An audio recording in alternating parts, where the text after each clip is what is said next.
Bismillahirrahmanirrahim. Welcome to the Law Scientist. Here is Sayyid Ali Faizan and I am an viewer. जैसा कि हमने एक Pakistan penal code की series का आगाज़ किया हुआ है, जिसमें हमने चैप्टर 1 को देखा, देन हम चैप्टर 2 पे आए जो कि डेफिनेशंस का है। इसमें हम सेक्शंस वाइज देख रहे हैं, जिसमें चीज़ों को एलोबरेट कर रहे हैं अकॉर्डिंग टू दी देयर एक as a scientist perspective to research on a section, जिसमें जो देखते हैं कि हम इंटरप्रटेशंस को, वेयर की लैंग्वेज को, एग्जांपल को, केस लॉ को और पर्पस ऑफ द सेक्शन। आज हम सेक्शन 14 की तरफ जा रहे हैं।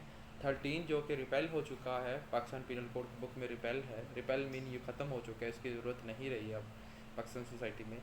लॉ हमेशा सोसाइटी की खातिर बना जाता है और ख़त्म भी सोसाइटी की खातिर किया जाता है, ठीक है। तो इस चीज़ को हम आज देख रहे हैं, सर्वेंट ऑफ द स्टेट।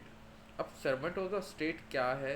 कि तमाम ऑफिसर्स जो कि कंटिन्यू हैं अपनी एम्प्लॉय को कंटिन्यू किए हुए हैं अंडर द अथॉरिटी, या चाहे वो फेडरल हो और चाहे वो प्रोविंशियल हो।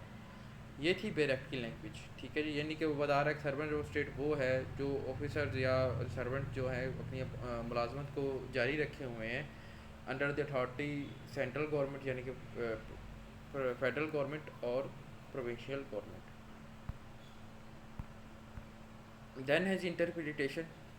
इंटरप्रिटेशन में क्या है कि सबसे पहले देखा जाए तो ऑफिसर्स बयान किए जाएंगे, यानी कि authority with in a government जो होल्ड करता है पोजीशन ऑफ अथॉरिटी को, वो ऑफिसर है। सर्वेंट क्या है? एम्प्लॉय ऑफ द गवर्नमेंट, किसी भी रैंक का सर्वेंट है, ठीक है जी। कंटिन्यू एम्प्लॉयमेंट, जो अपॉइंटमेंट है अपनी कंटिन्यू किए हुए, या चाहे वो फ्रेश है या एम्प्लॉयमेंट में पोजीशन को कंटिन्यू किए हुए।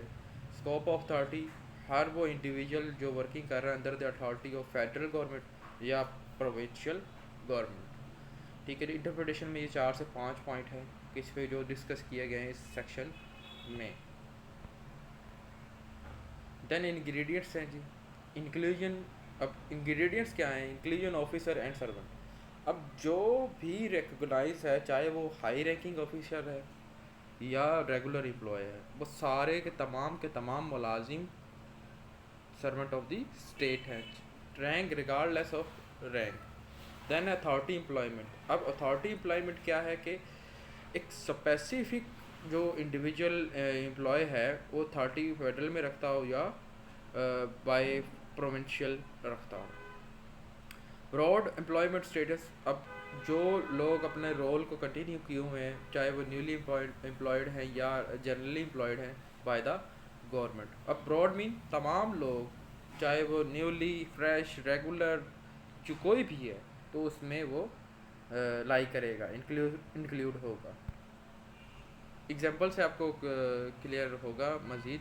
अब देखें कि एक सर्वेंट है, कोई भी सर्वेंट है स्टेट का, जो इंगेज है करप्शन में, तो उसे पनिश किया जाएगा, ठीक हो गया अकॉर्डिंग टू दी सेक्शन 14।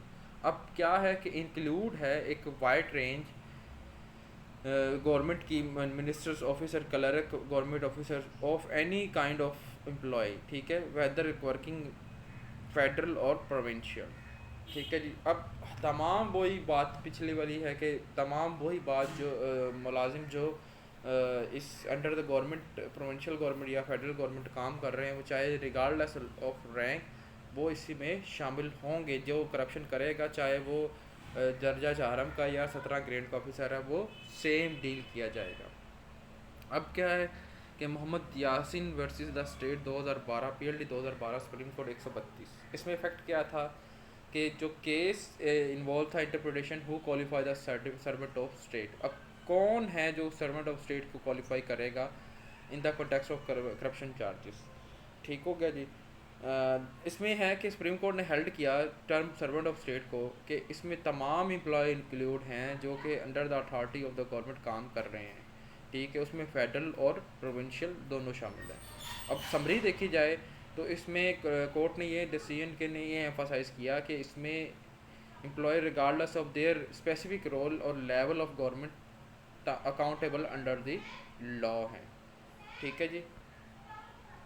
और देन है purpose of section 14। Ensure accountability first of all purpose है, ठीक है जी। तमाम तरह के मुलाजमिन जो भी हैं वो अंडर दी लॉ हैं और उन्हें प्रोटेक्शन बाई लॉ है, अंडर दी लॉ हैं, और फेस अगर कोई गलत काम करते हैं तो उन्हें बिफोर द कोर्ट लाया जाएगा। प्रिवेंट लूप होल, कोई भी इससे अब सर्वेंट ऑफ स्टेट की नैरो डेफिनेशन करके अपने आप को इसमें से स्केप नहीं कर सकता, प्रिवेंट नहीं कर सकता अकाउंटेबिलिटी को लीगल रिस्पॉन्सिबिलिटी से। अब यूनिफॉर्म लीगल फ्रेमवर्क क्या है कि प्रोवाइड ए क्लियर और कम्प्रीहेंसिव डेफिनेशन है जो कि across all level of government apply होती है, ठीक है। आई होप कि आपको ये सेक्शन समझ आया होगा।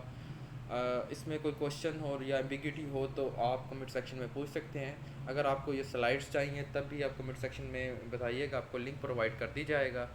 और देन अगर लाइक एंड सब्सक्राइब करना मत भूलिएगा, और इससे ये होता है कि एक मोटिवेशन का लेवल इंक्रीज़ होता है। शुक्रिया, अल्लाह हाफ़िज़ नासिर।